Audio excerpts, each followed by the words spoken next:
méfiance. Tout ce que je vais dire ici sont issus de la parole de Dieu. Ont un fondement dans la parole du Seigneur. C'est pourquoi je te demande de bien suivre. Je prie que tu puisses éteindre tes filtres intérieurs qui sont tissés par des expériences et des enseignements reçus avant. J'aimerais bien que tu rendes ton esprit pauvre, comme la Bible dit, heureux le pauvre en esprit, car le royaume des cieux est à eux. Que tu aies l'humilité, que tu sois un vase vide, capable de pouvoir recevoir tout ce que le Seigneur a prévu pour soi. Que toute forme de barrière intérieure en toi, de prédispositions doctrinales qui pourront vous empêcher de vivre ce que Dieu est en train de vous dire, s'éloigne de vos cœurs. Donc je prie que tu sois disposé à recevoir ce que Dieu va te dire. Si tu ne comprends pas quelque chose, veuillez bien m'écrire. Papa, je n'ai pas compris ceci, je n'ai pas compris cela. J'aurai toujours le temps de te répondre. Nous sommes dans une session. Ça, ce sont des sessions que nous aurons 10 sessions. Et à la fin de ces 10 sessions, ta vie ne sera plus jamais la même. Et tes prières vont changer. Ta manière d'approcher Dieu va changer. Ta façon de prier, de croire, de vivre. Tu deviendras heureux ou heureuse. Tu auras la paix intérieure. Ce n'est pas moi qui te rassure. C'est la parole du Seigneur. Si tu la reçois de tout ton cœur, de toute ton âme et de toute ta force. Gloire au Seigneur.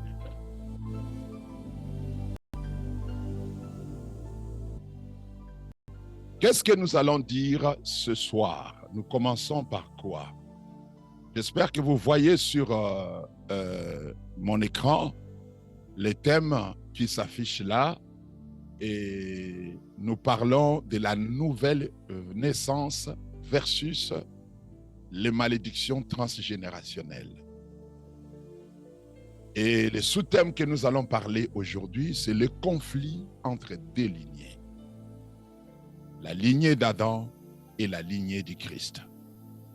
Tu es dans quelle lignée et quelle lignée suivre? Croire en quelle lignée? Tu te retrouves où depuis que tu es enfant de Dieu? Quelle est ta position spirituelle? Quelle est ta place, ta réelle place en Christ? Donc, le thème, c'est clair. Les conflits des deux lignées. Je serai lent, mais profond, je l'espère, par l'aide du Saint-Esprit. Adam et Christ, deux lignées. L'idée est de parler de la lignée d'Adam à la lignée du Christ. Nous aurons quelques textes bibliques à lire avant d'aller en profondeur de ces messages. Angélique, sois prête. Tu lis Romains chapitre 5, versets 12 à 19. Et j'aimerais que tout le monde puisse suivre la lecture. Suivez très très bien la lecture avec la sœur Angélique. Angélique, tu lis lentement, clairement et tu y mets de l'emphase. Donc, nous allons suivre la lecture avec la sœur Angélique, Romains 5, 12 à 19. Suivons la lecture. Je lis pour la gloire de Dieu. C'est pourquoi, comme par un seul homme, le péché est entré dans le monde. Et par le péché, la mort. Et qu'ainsi la mort s'est rendue sur tous les hommes, parce que tous ont péché. Car jusqu'à la loi, le péché était dans le monde. Or, le péché n'est pas imputé quand il n'y a point de loi. Cependant, la mort a régné depuis Adam jusqu'à Moïse, même sur ceux qui n'avaient pas péché par une transgression semblable à celle d'Adam, lequel est la figure de celui qui devait venir. Mais il n'en est pas du don gratuit comme de l'offense. Car si par l'offense d'un seul, il en est beaucoup qui sont morts, à plus forte raison, la grâce de Dieu et le don de la grâce venant d'un seul homme, Jésus-Christ, ont-ils été abandonnés, répandus sur beaucoup. Et il n'en est pas du don comme de ce qui est arrivé par un seul qui a péché.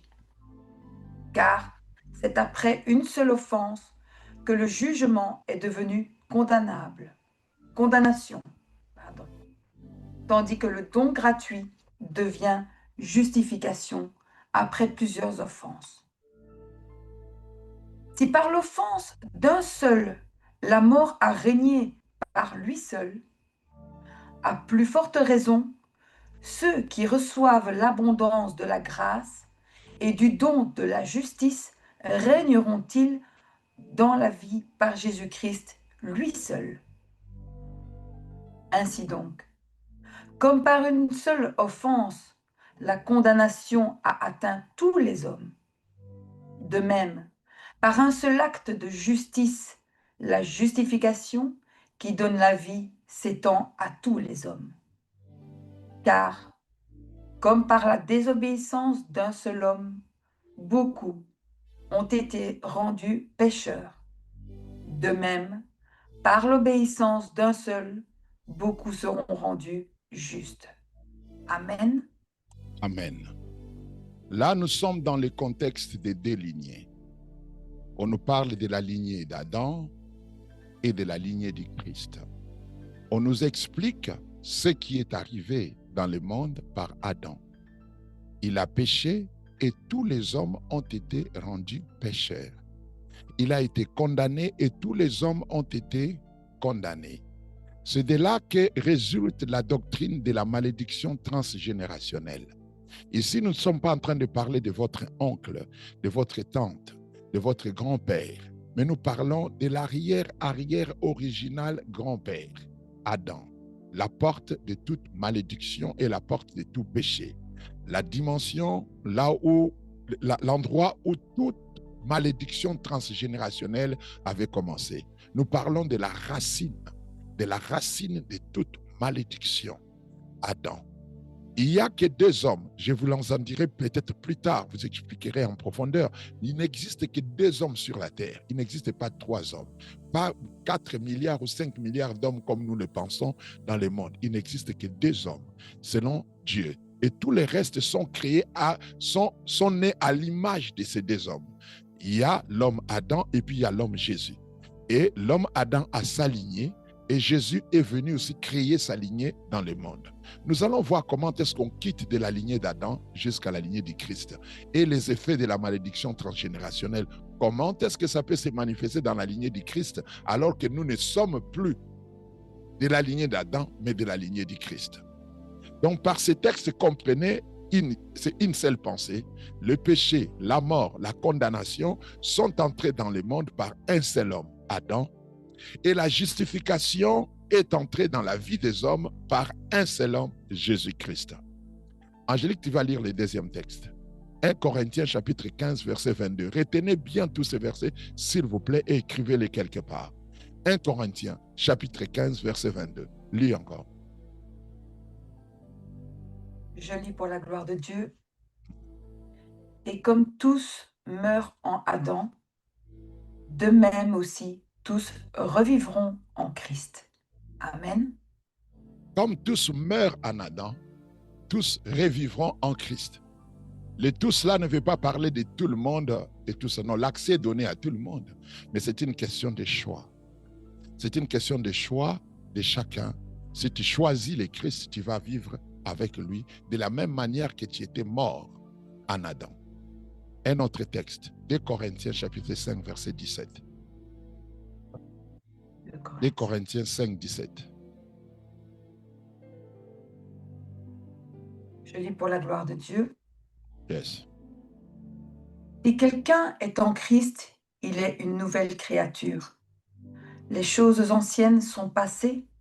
Voici, toutes choses sont devenues nouvelles. Amen.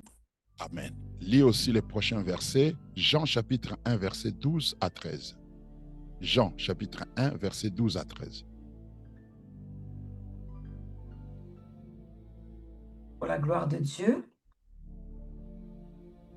Mais à tous ceux qui l'ont reçu, à ceux qui croient en son nom, elle a donné le pouvoir de devenir enfants de Dieu, lesquels sont nés, non du sang, ni de la volonté de la chair, ni de la volonté de l'homme, mais de Dieu. Et la parole a été faite chair. Non, on s'arrête là, s'il te plaît. On s'arrête là. Merci. Gloire au Seigneur. La vraie question d'identité spirituelle. Bien-aimés, gagnants et gagnantes, enfants de Dieu. Si je vous posais cette question simple, qui es-tu vraiment? Si je vous posais cette question, qui es-tu? Si je t'ai posé cette question, qui es-tu? La plupart me répondraient, je suis pasteur, je suis ancien, je suis intercesseur, je suis membre de l'église telle, je prie à l'église du pasteur tel, je suis prophète, je suis responsable de telle ou telle œuvre, je suis catholique, je suis protestant, je suis des églises de réveil. Mais ce soir, le Saint-Esprit vient poser une question plus profonde. Pas qui êtes-vous vraiment, mais de quelle lignée spirituelle vis-tu réellement?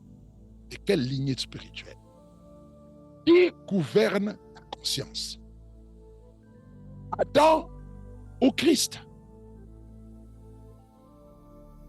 Nous sommes en train de parler des malédictions et héritages familiaux transgénérationnels. Mais avant d'ouvrir ce sujet, il faut poser un fondement incontournable, un fondement essentiel. Tant que tu te vois seulement comme fils de ton histoire familiale, tu resteras prisonnier de ton arbre généalogique naturel. Mais lorsque tu te vois comme fils et fille de Dieu en Christ, tu changes de source, tu changes de lignée, tu changes de racines. J'aimerais bien que tu puisses comprendre. Ce soir, nous allons regarder deux formes d'humanité, deux sources. Adam, en Adam ou en Christ.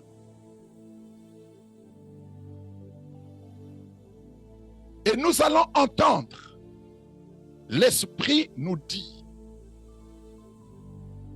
tu n'es plus seulement fils et fille de ta famille naturelle, biologique. Tu es fils et fille de Dieu, greffé dans la lignée de Christ. Dans la lignée de Christ. Et retenez bien, chaque mot a son importance. Deux humanités qui font deux sources spirituelles. Comme nous l'avons lu dans Romains chapitre 5, versets 12 à 19, 1 Corinthiens 15 à 22. Des sources spirituelles. Paul, qui a écrit ce texte, ne parle pas seulement ici de morale. Il parle de lignées spirituelles.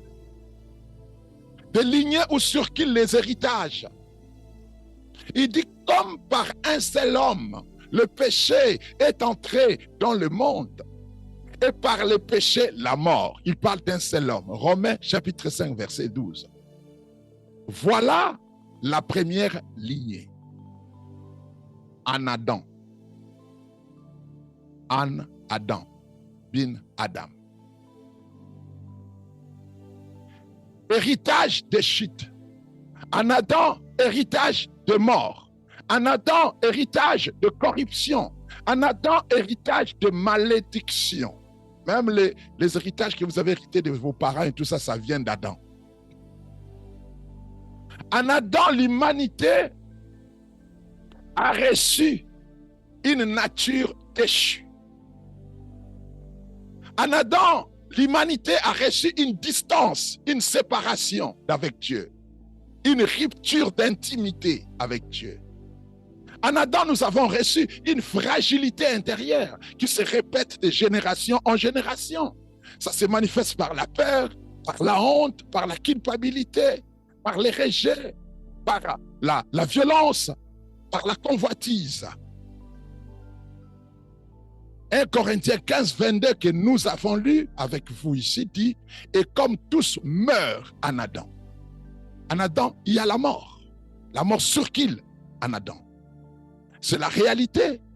En Adam, tu peux être intelligent, mais spirituellement mort. Tu peux avoir des grands diplômes, mais spirituellement mort. En Adam, tu peux être éduqué dans une bonne famille, mais intérieurement brisé. En Adam, tu peux être respectable, mais coupé de la vie de Dieu. Tu souffres d'une rupture spirituelle avec Dieu. Mais Paul ne s'arrête pas là. Et nous non plus, on ne s'arrête pas là. J'aimerais bien que tu saisisses ceci. Il y a une deuxième partie. Il n'y a pas qu'en Adam dans le monde. Il y a aussi en Christ dans le monde. Romains chapitre 5, 17, que nous avons lu, qui fait partie des textes que j'ai donnés, les premiers textes que j'ai donnés à Angélique. Si par l'offense d'un seul, la mort a régné par lui seul, à plus forte raison, ceux qui reçoivent l'abondance de la grâce et du don de la justice régneront-ils dans la vie par Jésus-Christ lui seul. Par Jésus-Christ lui seul.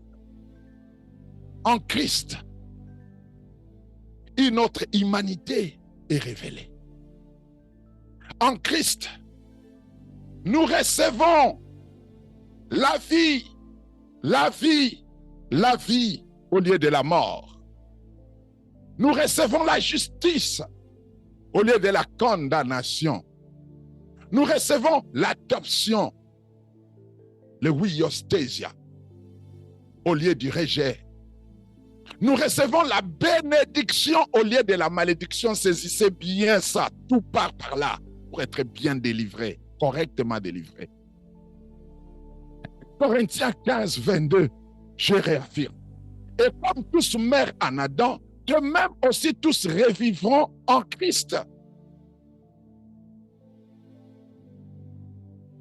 En Jean chapitre 1, verset 12 à 13, que nous avons lu, mais à tous ceux qui l'ont reçu, c'est-à-dire qui ont reçu la parole, à ceux qui croient en son nom, le nom de Jésus-Christ, elle a donné le pouvoir de devenir enfants de Dieu, lesquels sont nés non du sang. Ce n'est pas une question biologique, ni de la volonté de la chair, de ton père, de ta lignée, de tes ancêtres, ni de la volonté de l'homme, mais de Dieu. Tu deviens un produit fini de la manifestation tangible de la volonté de Dieu dans le monde. Écoutez bien ceci, gagnant. Tu n'es pas né de nouveau de la volonté de ton père biologique, ni de la volonté de ton pasteur, ni de ma volonté. Tu n'es pas né de nouveau de la culture de ta tribu. Non. Tu n'es pas né de nouveau du nom de ta famille. Non. Non. Tu es né de Dieu. Tu as été arraché d'une lignée pour être greffé dans une autre lignée.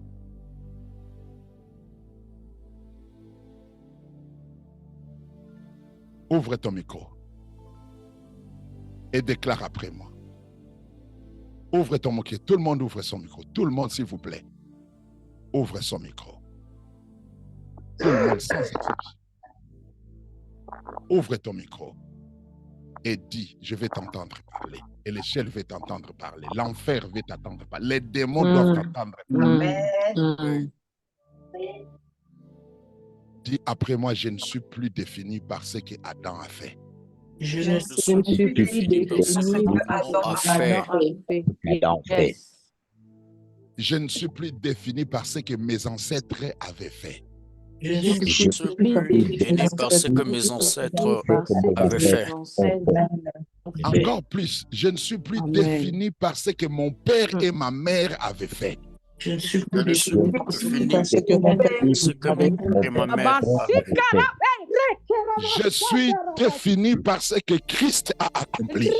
Je suis défini par ce que Christ a accompli. Je le dis au nom de Jésus-Christ. Je le dis au nom de Jésus-Christ. Amen. Amen. Tu refermes ton micro. Merci Jésus.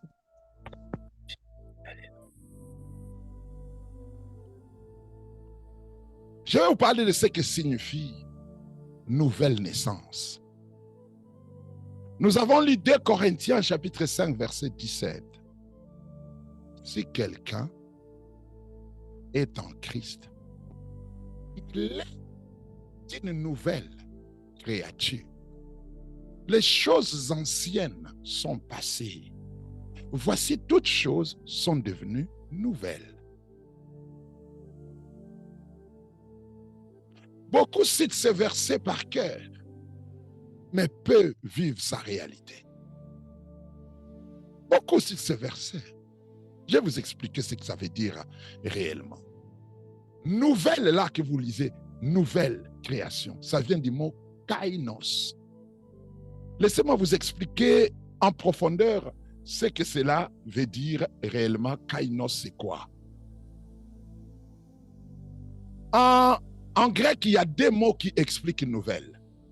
Il y a néo, néos, c'est-à-dire N-E-O-S, qui veut dire tout simplement quelque chose de nouveau, quelque chose qui se fait de nouveau, mais dont les gens connaissent déjà.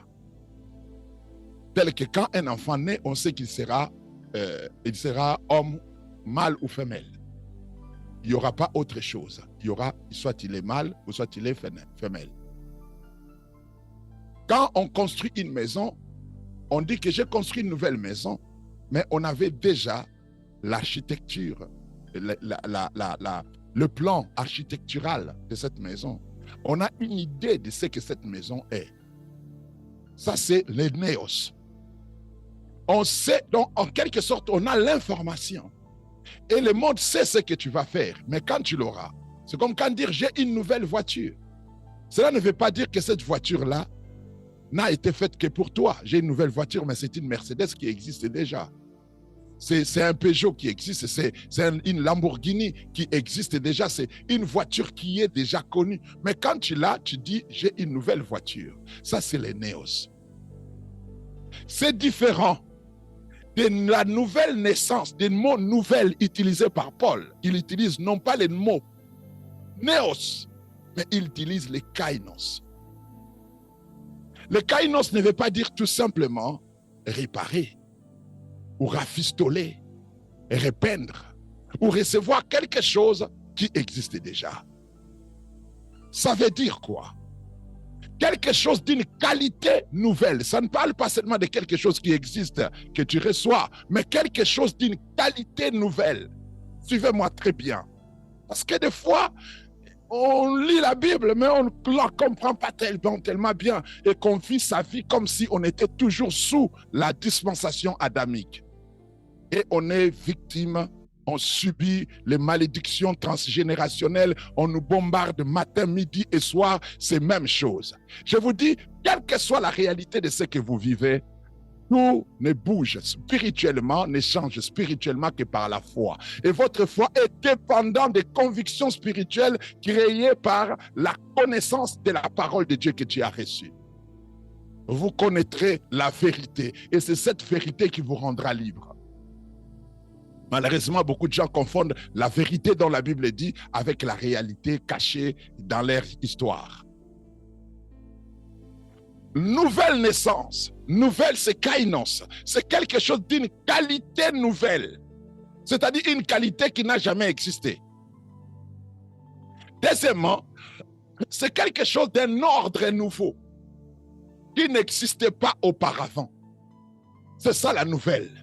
Quand on dit nouvelle naissance, kainos, quelque chose, c'est un ordre nouveau qui n'existait pas auparavant. C'est-à-dire personne n'a une idée sur ce qu'elle est. Seul Dieu le sait. C'est-à-dire même le diable ne connaît pas la nature de la nouvelle création. C'est une surprise pour les diables, une surprise pour les démons, une surprise pour la sorcellerie, une surprise pour les esprits qui pérennisent les malédictions transgénérationnelles dans ta famille. Ils ne la connaissent pas. Ils ne la connaissent pas. Et quand on devient une nouvelle création, on entre dans cet ordre nouveau qui n'existait pas auparavant, qui n'a pas effleuré, même un jour, la pensée la plus sublime du diable, ou des démons, ou de la sorcellerie. Des fois, bien-aimé, j'écoute des prédications, j'attends les gens parler. Je pleure. Pas parce que je pense qu'ils sont mauvais en prédication ou en enseignement.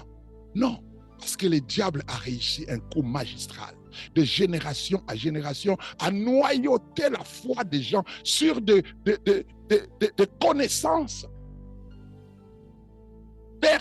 perturbatrices, de croyances. C'est pourquoi je dis ici que c'est une question ici d'une thérapie profonde de votre foi. C'est apprendre ou à laisser. C'est de continuer à penser qu'il y a beaucoup combattre et tout ça, des choses qui ont déjà été résolues par les Christ. Vous allez les vivre. La spécialité du diable, c'est le mensonge. Et ces mensonges, le diable ne l'exerce pas dans les boîtes de nuit. Les mensonges s'exercent. Le diable n'a pas besoin de mentir ceux qui sont dans son royaume. Et ils sont déjà dans la moule. Il n'a pas besoin de le mentir. Si le diable veut mentir, il viendra mentir sur la chair de l'Église. Il viendra mentir par la bouche d'un prophète, par la bouche d'un pasteur, par la bouche d'un docteur. D'où, en ce moment, si vous devez être vraiment prudent sur certaines personnes, vous devez être prudent des prophètes, prudent des bishops, des archibishops, des grandes églises, des méga-churches.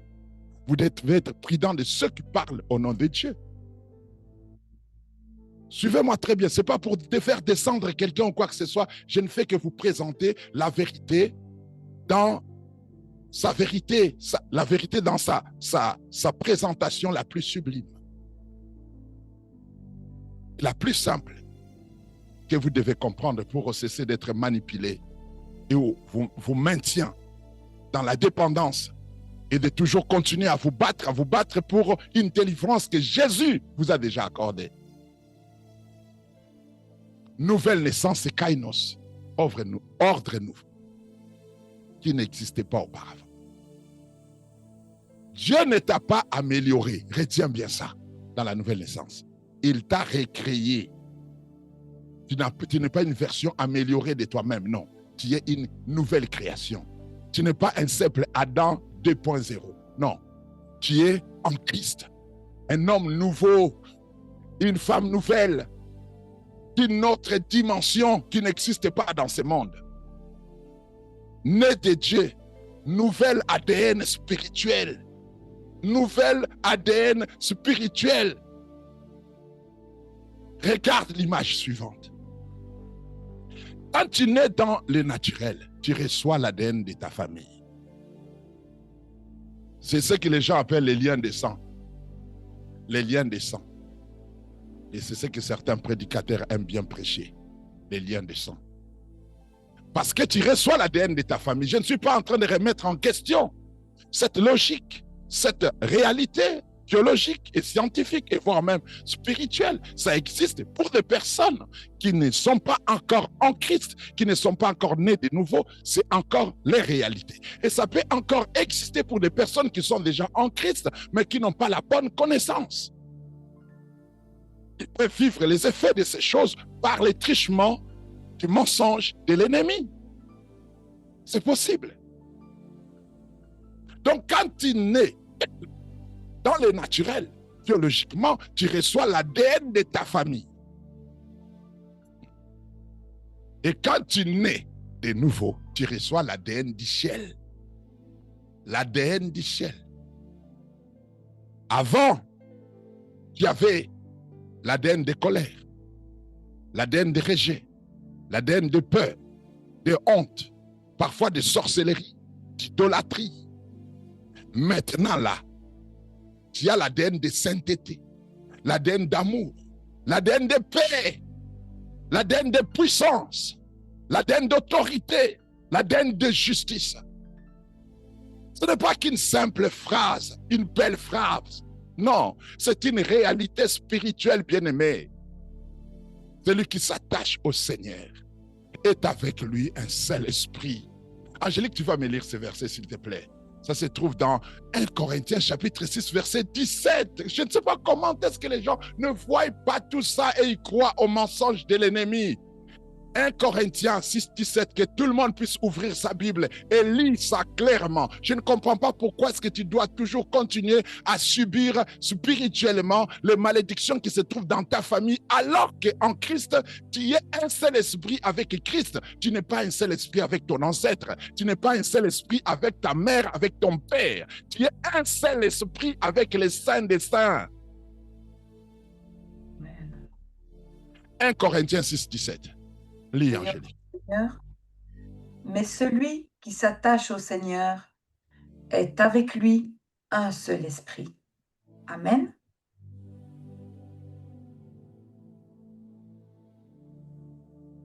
J'espère que tu comprends.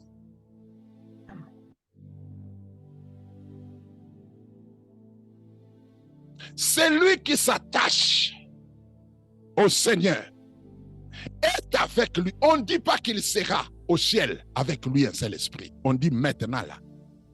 Il est avec lui un seul esprit. C'est maintenant, ce n'est pas demain. Un seul esprit.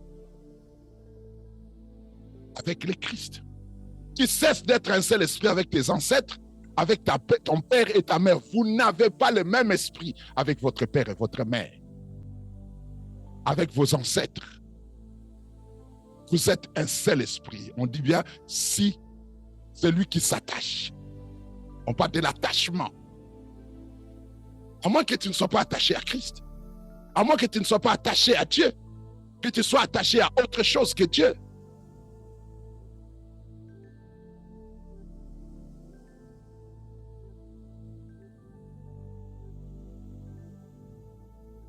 Tu reçois une nouvelle position. Tu reçois un nouveau centre d'autorité. Être une nouvelle création, ce n'est pas seulement « je suis pardonné ». Non, c'est plus que ça. C'est au-delà de « Dieu m'a pardonné ». Je suis changé. J'ai changé de royaume. Je suis déplacé de position. Je ne suis plus sous la juridiction des ténèbres de ma famille ou du monde. Je suis sous la juridiction du royaume de la lumière du Christ. C'est un changement réel. Je lis encore. Colossiens 1,13. Je ne suis pas. Je vous fais lire beaucoup de versets pour que vous compreniez ce que nos pères ont reçu de Dieu et nous ont légué. De quoi prêcher, de quoi enseigner à l'église. Ceux qui ont bâti cette église, qui était plus proche de Dieu, plus proche de la période où le Christ est venu dans le monde, nous ont laissé cet héritage que les prophètes du temps de la fin sont en train de rejeter et le remplacer par leurs propres expériences pour maintenir les gens dans la manipulation et dans l'esclavage afin qu'ils les servent et qu'ils ne servent pas Dieu. Dans cette plateforme, moi, je dis, vous n'êtes pas ici pour dépendre de moi. Vous êtes ici pour apprendre à dépendre 100% du Christ. Que vous soyez capable de vous défendre seul, capable de prendre votre vie en charge, capable de pouvoir chasser les démons vous-même, capable de prophétiser sur votre vie et de changer la réalité de votre quotidien. Amen. C'est ça le but ici. Tu lis Colossiens chapitre 1, verset 13. Lis. Je lis pour la gloire de Dieu. Il nous a délivrés de la puissance des ténèbres et nous a transportés dans le royaume du Fils de son amour. Amen. Amen. C'est pourquoi je vous dis ici, tu n'es plus sous la juridiction des ténèbres. Tu es sous la juridiction du royaume du Fils. Et Dieu appelle ça le royaume de la lumière. Tu n'es plus sous les influences de ta famille là. Non. Il y a des choses qui ont déjà changé depuis longtemps. Et le diable essaye de te maintenir dans cette position. Tu n'es plus sous l'autorité de la chute d'Adam. Tu n'es plus sous la fatalité d'une lignée brisée de ta famille. Tu es sous l'emprise tu n'es plus sous l'emprise d'un destin familial. Dans notre famille, les gens meurent à 50 ans, les gens meurent à 30 ans. Dans notre famille, les gens ne se marient pas et tout ça. Oui, c'est une réalité de votre famille. Mais lorsque vous devenez enfant de Dieu, vous n'êtes plus sous l'emprise de ces desseins malveillants, de ces desseins fatalistes de votre famille. J'aimerais bien qu'avec ton micro fermé, que tu me donnes un amen fort là où tu es. En croyant, votre vie est en train de changer. Où tu te trouves maintenant? Tu y es placé en Christ. Assis avec lui dans les lieux célestes. Assis avec lui dans les lieux, c'est là où tu es. Tu es dans les lieux célestes. Note bien. Je n'aurai pas le temps parce que je dois finir bientôt ce message. Éphésiens chapitre 2, verset 6. Nous sommes assis avec le Christ, plus haut là-bas, au-dessus de toute domination, au-dessus de toute autorité, au-dessus de toute puissance, au-dessus de toutes les comment je peux dire, les trajectoires, au-dessus de tout le méandre de malédiction familiale, ancestrale, au-dessus, loin au-dessus de ça. Là où le Christ est assis à la droite de Dieu, c'est là où nous sommes assis. Le diable n'a qu'à aller te chercher là-bas s'il peut. J'avais déjà expliqué un jour ici que là où tu te trouves, le diable n'a plus de place là-bas. La Bible dit que le jour où Dieu l'avait chassé, la Bible déclare qu'il ne fut plus trouvé de place pour lui là-bas dans les ciels. Il a été chassé de la présence de Dieu à telle enseigne qu'il n'y a pas un endroit où il peut mettre son pied là-bas. Comment est-ce que la sorcellerie là de ton grand-père, de ta grand-mère peut arriver jusque là-bas pour t'atteindre? Comment est-ce possible? Et comment tu peux croire à de telles âneries? Écoute bien. Tu es dans les lieux célestes. C'est l'endroit où tu te trouves. Dans un endroit où les malédictions perdent leur accès légal.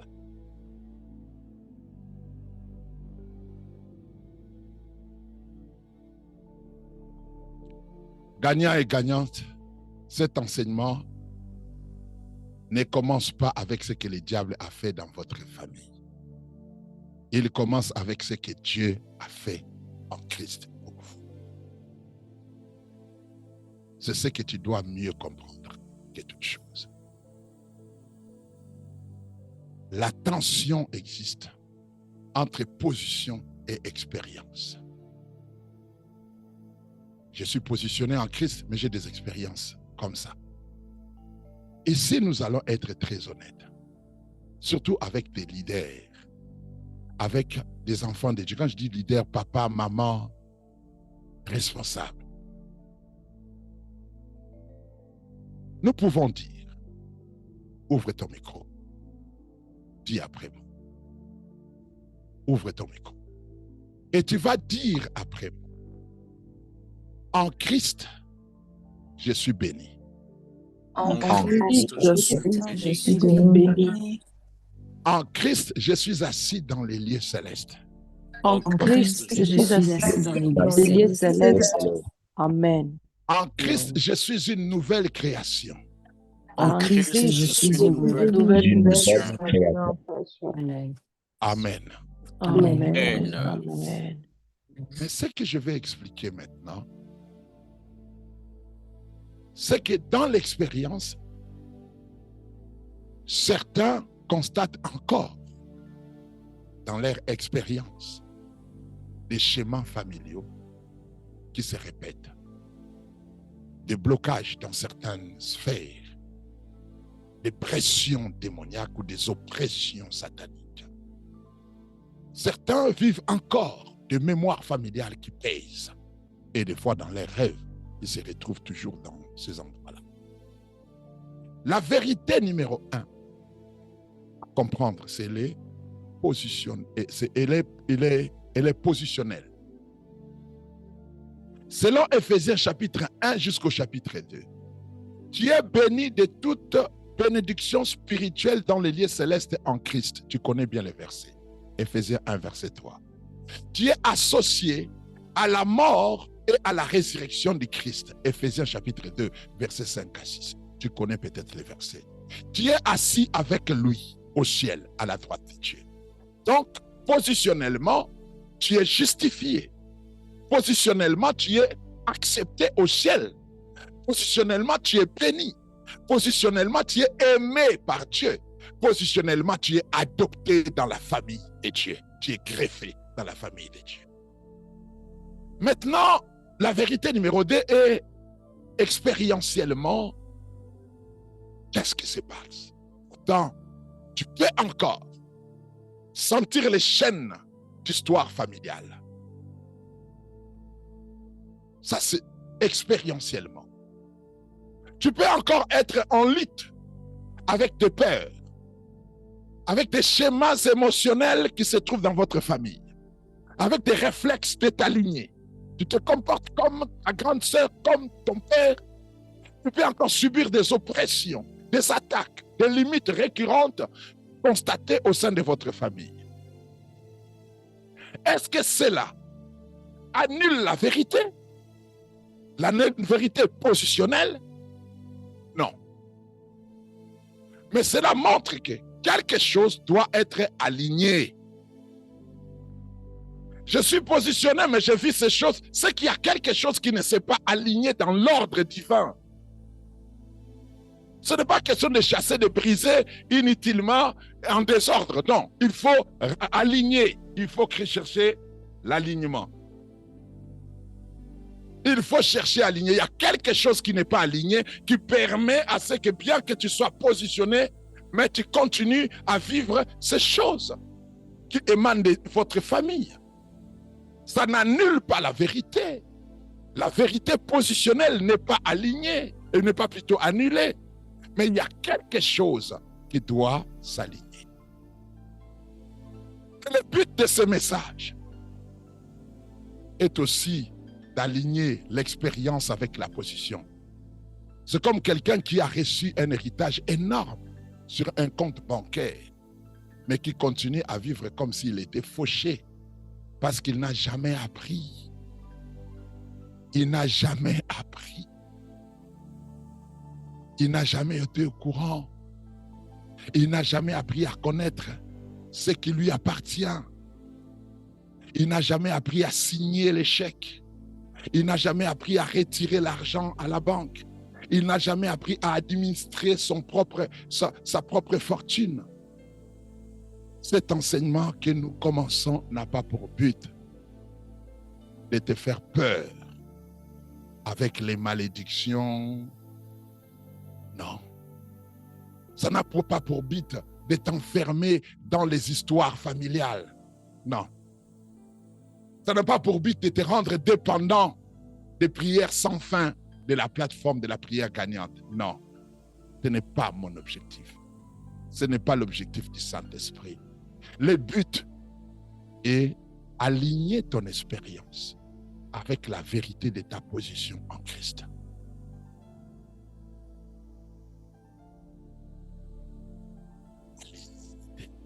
Position et expérience. C'est pourquoi je parlais de la matérialisation de votre victoire sur les œuvres des ténèbres. Ce que Christ a déjà fait.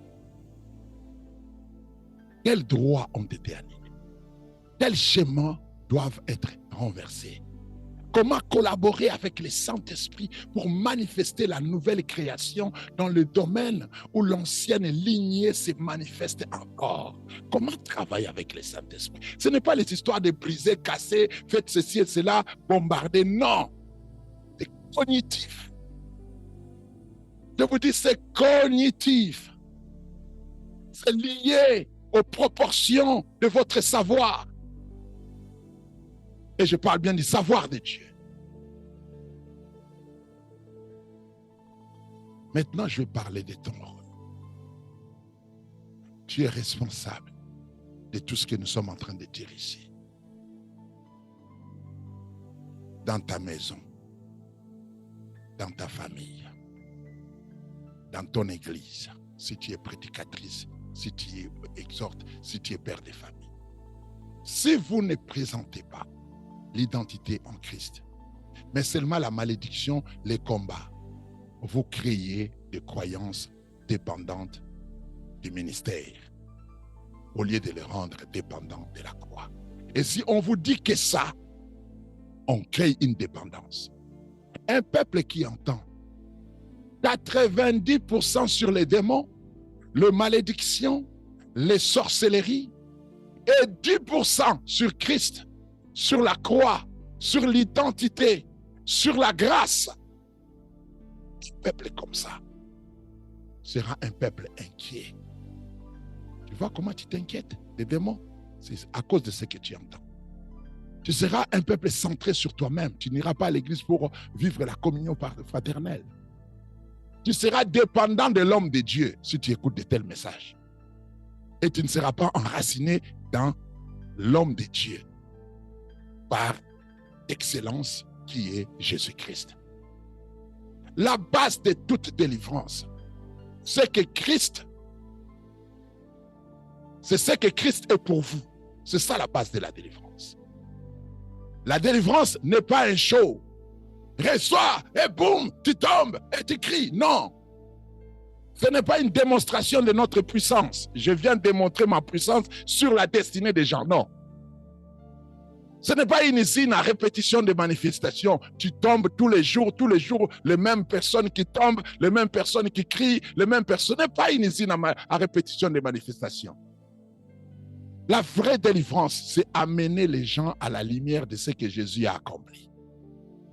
Qu'ils comprennent ce que Jésus a fait. Leur faire renoncer aux accords avec l'ancienne lignée. Les établir dans la vérité de leur nouvelle création. Ils connaissent leur nouvelle création comme ils connaissent leur corps. Leur apprendre à marcher dans cette vérité tous les jours de leur vie. Quels que soient les combats et les circonstances, qu'ils soient capables de se maintenir dans leur identité que Dieu leur a donnée. Ma responsabilité n'est pas de créer une clientèle captive de mon ministère. Non. Mais de former des fils et des filles affermis dans la vérité. Ils savent se tenir devant leur Père céleste. Et qui savent résister au diable. Qui savent proclamer ce que Christ a accompli. C'est ça la vraie résistance, c'est ça la vraie mission. Et c'est ce que tu dois faire.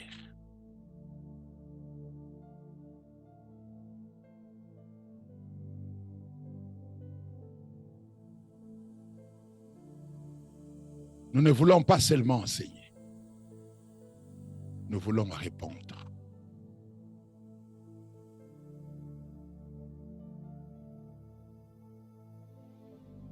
Nous voulons répondre. Ouvre ton micro là où tu es, nous sommes à la fin.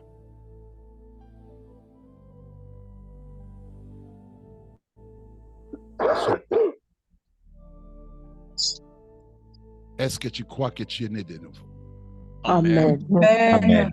Oui, je le crois. Est-ce que tu crois que tu es un kainos et non un néos? Amen. Amen. Oui, je crois, papa. Tu ne crois que tu n'es pas une version améliorée de toi-même, mais une vraie création. Amen. Oui, je le crois. Je le crois.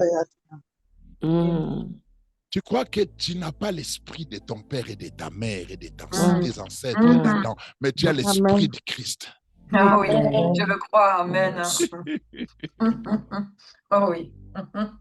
Yes, Lord. Vous savez, il y a une telle joie, un tel plaisir, telle liberté qui procure la compréhension de la parole de Dieu. C'est inimaginable. Vous ne pouvez pas imaginer ce qu'il ressent. Peut-être qu'il a déjà senti. C'est que la compréhension de la vérité donne. Alléluia. Je les répète, nous prions. Nous chassons les démons. Nous détruisons les forteresses. Nous les faisons. Mais pas comme font les autres. Nous ne sommes pas en quête de la délivrance. On n'est pas en quête de victoire. Le but, c'est l'affirmation de notre victoire. C'est l'affirmation de notre délivrance. C'est l'imposition de la réalité de la délivrance christique. Je suis sauvé, je ne serai pas sauvé. Amen. Je suis délivré, je ne serai pas délivré, je suis délivré. Amen. Amen. Yes. Est-ce que quelqu'un est en train de suivre ici? Yes. Amen. Amen. Amen. Amen. Yes, papa. Amen. Le diable essaiera toujours de te faire miroiter une image négative de toi-même. Et te balancer des réalités tout autour de toi pour essayer de te ramener dans la lignée adamique. Bien que tu n'en fasses pas partie, tu n'en fasses plus partie. Mais l'ennemi essaiera seulement d'amener ton âme vers ces choses. Dis après moi, Père Céleste. Père Céleste, Nous te remercions pour la nouvelle naissance. nous te remercions pour la nouvelle naissance. Merci parce qu'en Christ Jésus, Merci parce qu'en Christ Jésus, tu nous as fait passer de la lignée d'Adam à la lignée du Christ. tu nous as fait passer à la lignée de Christ. Merci parce que nous ne sommes plus seulement les produits de nos familles. Merci parce que nous ne sommes plus seulement le produit de nos familles, Et les enfants de Dieu nés de toi. Mais les enfants de Dieu nés de toi. Yes. Merci pour le sang de Jésus-Christ. Merci pour le sang de Jésus-Christ. Merci pour la croix de Jésus-Christ. Merci pour la croix de Jésus-Christ. Merci pour la résurrection de Jésus-Christ. Merci pour la résurrection de Jésus-Christ. Merci pour ma nouvelle création. Merci pour ma nouvelle création. Je reçois à nouveau Je reçois avec reconnaissance avec reconnaissance mon identité en Christ. mon identité en Christ. Au nom de Jésus-Christ. Au nom de Jésus-Christ. Amen. Amen. Est-ce que tu as fait cette prière? Amen. Amen. Tu l'as fait de tout ton cœur? Yes, Amen. Amen. Tu vas ajouter un peu de sel sur ça. Yes. Amen. Amen. Amen. Élève ta main, mets ta main sur ton cœur et dis à haute voix, plus fort, je suis en Christ. Je suis en Christ. Je suis une nouvelle création. Je suis Une nouvelle création. La lignée d'Adam n'a plus le dernier mot sur ma destinée.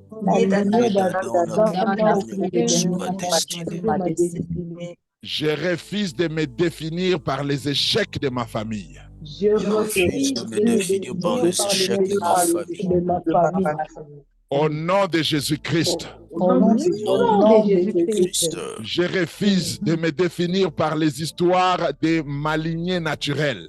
je refuse de me définir par les histoires de ma lignée naturelle. Au nom de Jésus-Christ, Au nom de Jésus-Christ, je refuse de me définir par les limites de ma généalogie. je refuse de me définir par les limites de ma généalogie. Au nom de Jésus-Christ, son identité est enracinée dans le Fils de Dieu. Mon identité est enracinée dans le Fils de Dieu. Je suis né de Dieu. Je suis né de Dieu. Je suis greffé dans la lignée de Christ.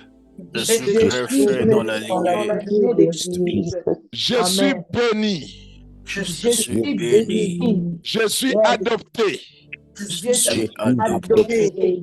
Je suis justifié. Je suis justifié. Et rien ne peut me condamner. Rien ne peut me condamner. Au nom de Jésus-Christ de Nazareth. Au nom de Jésus-Christ de Nazareth. Remercie le Seigneur. Élève ta voix et dis merci au Seigneur. Merci.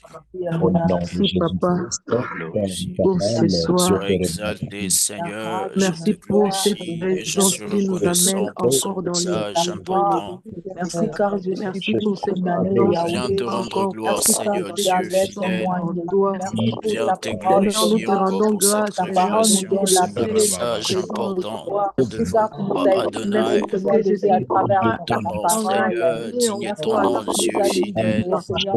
Digne ton nom, El Shaddai Adonai. Je te bénis, Seigneur, parce que tu m'as parlé. Tu as permis qu'au moins de ta parole que nous soyons éclairés, enseignés. La gloire de ton nom, Seigneur. Amen, amen, amen, amen, amen, amen, amen. Amen. Garde cette partie de la prière en prière personnelle. Lorsque tu seras seul, tu continues ta prière. Amen. Amen. Mais retiens tout ce que Dieu a dit ici. Je vais mettre la vidéo sur YouTube parce que je vais augmenter le nombre de personnes qui nous suivent. Je vais mettre cette vidéo sur YouTube. Tout le monde va suivre les liens YouTube que je vais partager sur WhatsApp du groupe. Vous cliquez sur les liens et vous allez vous retrouver dans mon profil, dans ma chaîne sur YouTube et pour regarder ces messages encore et encore autant que vous le vouliez. Et vous pouvez aussi la partager aux gens. Amen. Et je vous annonce que demain soir, nous aurons notre deuxième session qui sera bénédiction et malédiction. Amen. Bénédiction et malédiction. C'est pourquoi je te dis de ne pas manquer. Yes, yes, Nous allons nous arrêter ici pour cette première session. C'est déjà suffisant. Mais écoutez bien ceci, avant que nous bougions, demain, le Saint-Esprit, donc ce soir déjà, le Saint-Esprit a posé un fondement. Amen. Nous avons vu qu'il y a des lignées. Retenez bien ça. Adam et Christ. Nous avons entendu que nous ne sommes plus simplement les produits de notre arbre généalogique. Yes. Naturel, bien sûr. Mais de nouvelles créations. Greffées dans la lignée du Fils de Dieu. C'est là où tu te trouves. Alléluia. Je ne vois pas comment est-ce que la malédiction va sauter ta famille pour aller te chercher chez Jésus. Vraiment. Les malédictions respectent les lignées. Respectent leur trajectoire. Amen. Donc, ça ne va pas quitter là-bas pour aller... Non. C'est très important. Parce que si tu abordes la question des malédictions familiales, sans ces fondements que nous venons de poser aujourd'hui, tu vas te voir comme une victime poursuivie par l'ombre de sa famille. Mais si tu abordes ce sujet avec la révélation de la nouvelle création, tu te vois comme un fils. Comme maintenant, là, je sens que tu te sens vraiment fils et fille de Dieu. Amen. Assis avec Christ, appelé à régner et non à subir. Yes. Amen. Tu le sens, non? Amen, papa. Amen. Maintenant, dans la prochaine session, nous allons entrer plus profondément dans un thème sensible et souvent mal enseigné aussi. La bénédiction et la malédiction dans la Bible. Pas ce qui racontent les prophètes ou moi ou les bishops et les archibishops, non. Nous allons répondre à des questions comme qu'est-ce qu'une malédiction biblique? Qu'est-ce qu'une malédiction biblique? Quelle est la différence entre une conséquence, une iniquité et une malédiction? Parce que tous les trois ne sont pas les mêmes. Si Christ m'a racheté de la malédiction, Pourquoi je vois encore le schéma dans ma famille? Ce sont des questions que nous allons répondre. Je vous dis, ne vous inquiétez pas, il y a des bonnes réponses qui vous sauvent. Dites Amen bien. Amen. Des bonnes réponses. Amen. Amen. Comment aborder ces réalités sans peur, mais avec la conscience de notre identité en Christ? Comment faire? Alors, pendant ces moments, je veux que tu gardes ceci dans ton cœur, dans ton esprit. D'abord, ne dis pas que Abraham a dit. Ne dis pas que le maître Abraham a dit. Non, Dieu m'a parlé aujourd'hui. Amen. Amen. Tu n'es pas en train de courir après ta délivrance comme un esclave poursuivi. Amen. Tu es en train de recevoir la lumière comme un fils et une fille assis dans la maison du Père, Amen. qui comprend ces bénédictions qui se trouvent dans la maison.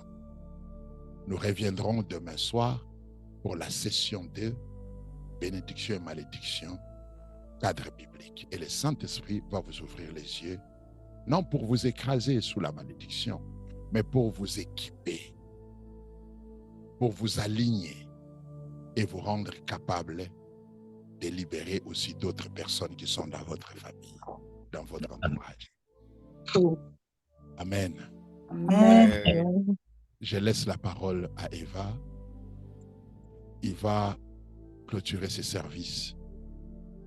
Mais avant tout, je dis merci Seigneur pour la lignée de Christ. Amen. Prépare nos cœurs maintenant à comprendre à la lumière de ta parole ce que sont la bénédiction et la malédiction, afin que nous marchions dans la vérité et que nous soyons capables d'aider d'autres personnes à en sortir. Au nom de Jésus-Christ. Amen. Eva, je te laisse la parole. Merci papa, gloire à Dieu. On va prier en fonction de ce qui a été dit et mettre notre foi dans la parole de Dieu déclarée, révélée, parce que ces choses nous